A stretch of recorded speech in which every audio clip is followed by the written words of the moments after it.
Students, अब हम discuss करते हैं उन न्यूरोट्रांसमीटर के बारे में जो ना तो अमीनो एसिड हैं और ना ही अमाइन ग्रुप है उनके अंदर। ठीक है, तो इसमें सबसे पहले आएगा acetyl choline. Acetyl choline acetyl choline के बारे में एक फैक्ट याद रखना है कि ये पेरिफेरल नर्वस सिस्टम और सेंट्रल नर्वस सिस्टम दोनों का न्यूरोट्रांसमीटर है।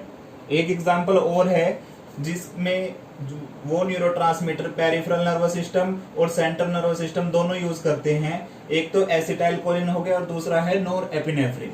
ओके, ये फर्स्ट पार्ट में मैं आपको इसका एग्जांपल बता चुका हूँ। तो पेरिफेरल नर्वस सिस्टम ओनली दो ही न्यूरोट्रांसमीटर को यूज करता है, एक है एसिटाइल कोलिन और एक नोरएपिनेफ्रिन।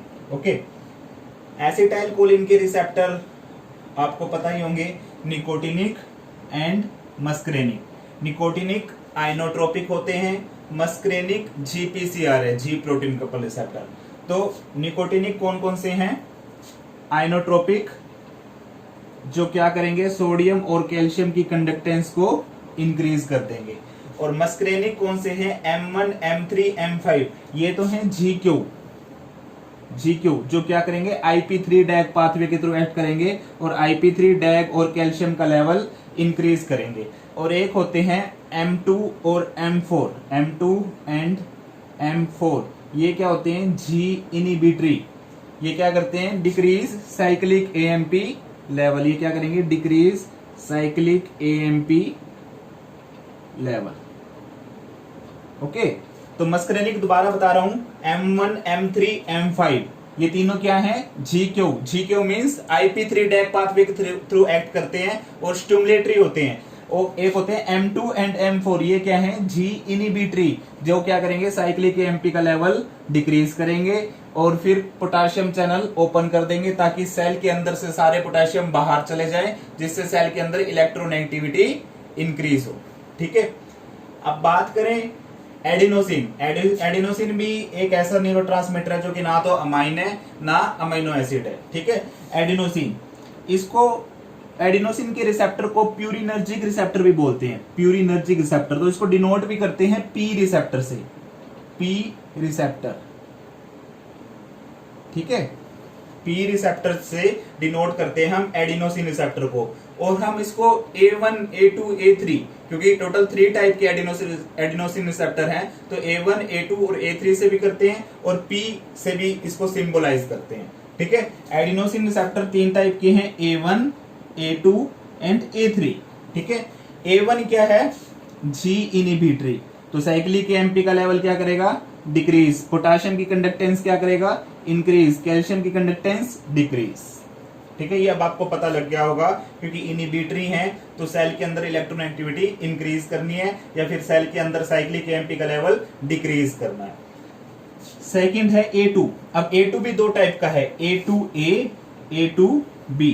ठीक है, A2A, A2B। A2A है G स्टिमुलेटरी, तो साइक्लिक AMP का लेवल क्या होगा, इंक्रीज, क्योंकि एडिनोलाइज साइक्लेज स्टिमुलेट होगा जिससे साइक्लिक AMP का लेवल क्या होगा, इंक्रीज। अब बात करें A2B की, A2B GSB हो सकता है और GQ भी हो सकता है स्टिमुलेटरी, तो ये साइक्लिक AMP के थ्रू भी एक्ट कर सकता है by increasing cyclic AMP level, या फिर IP3 डैग और कैल्शियम के थ्रू भी एक्ट कर सकता है। ठीक है, तो A2B क्या है, GSB है और GQ भी है। बात करें A3 की, A3 क्या है, G इनिबिटरी, तो ये क्या करेगा, साइक्लिक AMP का लेवल डिक्रीज करेगा, पोटेशियम की कंडक्टेंस इंक्रीज करेगा और कैल्शियम की कंडक्टेंस डिक्रीज करेगा। ठीक है, तो एडिनोसिन 3 टाइप के रिसेप्टर है, A1, A2 and A3। Adenosine triphosphate, ये भी न्यूरोट्रांसमीटर की तरह एक्ट करता है, ATP is also act as neurotransmitter. अच्छा, अब एडिनोसिन रिसेप्टर के ऊपर एक इंपॉर्टेंट कंसेप्ट है कैफीन का। ठीक है, कॉफी के अंदर कैफीन होता है, तो कॉफी के अंदर जो कैफीन है वो कैसे स्टिमुलेंट का काम करता है, तो उसको मैं आपको एक्सप्लेन करता हूं। Caffeine act as antagonist of pre synaptic adenosine receptor present on noradrenergic neuron. इसको मैं इलेबोरेट करता हूं, आपको एक्सप्लेन करता हूं। क्या होता है कि सपोज कोई नोरएडिनर्जिक न्यूरॉन है, ठीक है, ये नर्व टर्मिनल है, ये कौन सा न्यूरॉन है, नोरएड्रेनर्जिक, इसके अंदर कौन सा न्यूरोट्रांसमीटर होगा, नोरएड्रेनलिन। अब इस न्यूरॉन्स के ऊपर ये वाला हमारा एडिनोसिन रिसेप्टर है। ठीक है, और ये प्री सिनेप्टिक है। प्री सिनेप्टिक कौन से होते हैं? इनिबिटरी, लाइक A1 है। A1 क्या है? प्री सिनेप्टिक इनिबिटरी रिसेप्टर है।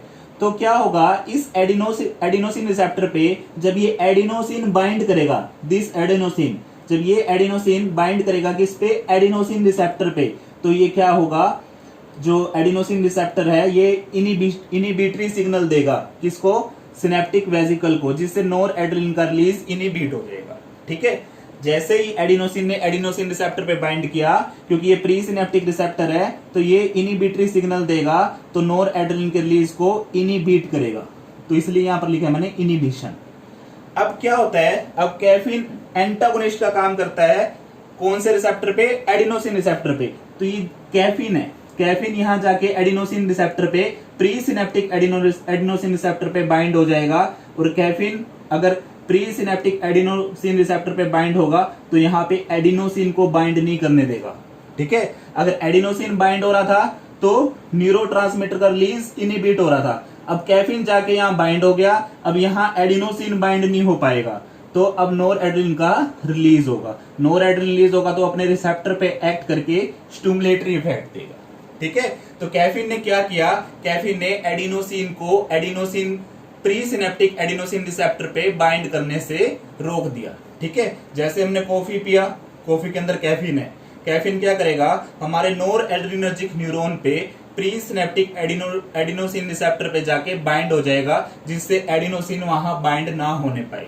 ठीक है, जिससे अब क्या होगा, नोर एड्रेनलिन का रिलीज होगा, क्योंकि एडिनोसिन पहले क्या कर रहा था, नोर एड्रेनलिन के रिलीज को इनिबिट करवा रहा था, लेकिन अब ऐसा नहीं होगा। ठीक है, तो इसलिए जैसे ही कैफीन पिएंगे, सिंपैथेटिक न्यूरॉन्स क्या करेंगे, नोर एड्रेनलिन के रिलीज को इंक्रीज करेंगे और उससे हमको स्टिमुलेटरी इफेक्ट आएगा। ठीक है, तो ये कंसेप्ट था एडिनोसिन के बारे में। ओके, अब हम डिस्कस करेंगे nitric oxide as an neurotransmitter. ठीक है, nitric oxide as an neurotransmitter. तो नाइट्रिक ऑक्साइड एक पेरिफेरल वैसोडाइलेटर है। ठीक है, peripheral vasodilator, peripheral blood vessel को ये डायलेट करते हैं।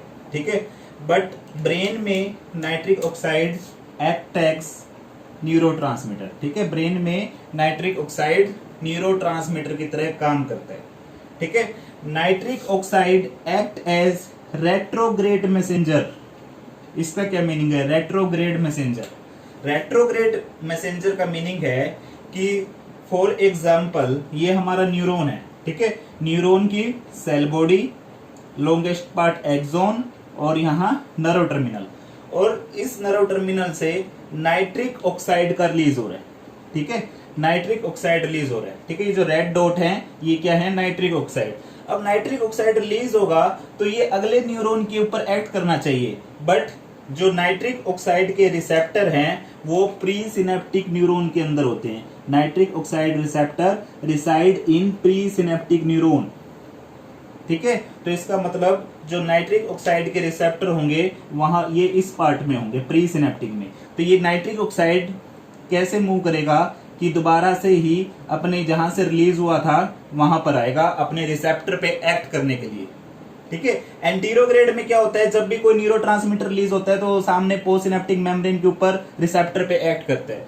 अब क्या है कि नाइट्रिक ऑक्साइड के रिसेप्टर प्री सिनेप्टिक न्यूरॉन के अंदर रिसाइड कर रहे हैं, अंदर। ठीक है, तो उसमें क्या होगा कि जो नाइट्रिक ऑक्साइड है मूव करके प्री सिनेप्टिक मेम्ब्रेन के अंदर आके एनओ रिसेप्टर पे एक्ट करेगा। तो ये ऐसे मूव करेगा, ना कि ऐसे। अगर ये ऐसे होता तो इसको बोलते हैं एंटीरोग्रेड। अब ये ऐसे मूव करके ऐसे एक्ट कर रहा है तो इसको बोलेंगे रेट्रोग्रेड, रेट्रोग्रेड।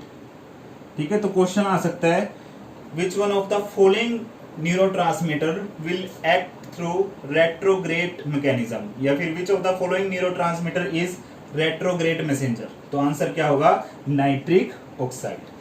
नाइट्रिक ऑक्साइड के receptor membrane pre synaptic neurons के अंदर होते हैं। ठीक है, बाकी जितने भी हमने स्टडी किए हैं, लाइक हमारे जो अमीनो एसिड न्यूरोट्रांसमीटर थे, अमाइन न्यूरोट्रांसमीटर थे, वो कहाँ थे, वो उनके रिसेप्टर कहाँ थे, सेल सरफेस पे।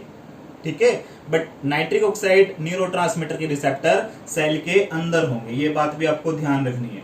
नाइट्रिक ऑक्साइड के रिसेप्टर कहाँ होंगे, सेल के अंदर। बाकी जितने भी हमने अमीनो एसिड न्यूरोट्रांसमीटर स्टडी किए हैं, अमाइन न्यूरोट्रांसमीटर स्टडी किए हैं, उनके रिसेप्टर कहाँ होते हैं, सेल सरफेस पर। ओके, अब लास्ट पॉइंट है कि nitric oxide neurotransmitter is formed on demand and act immediately.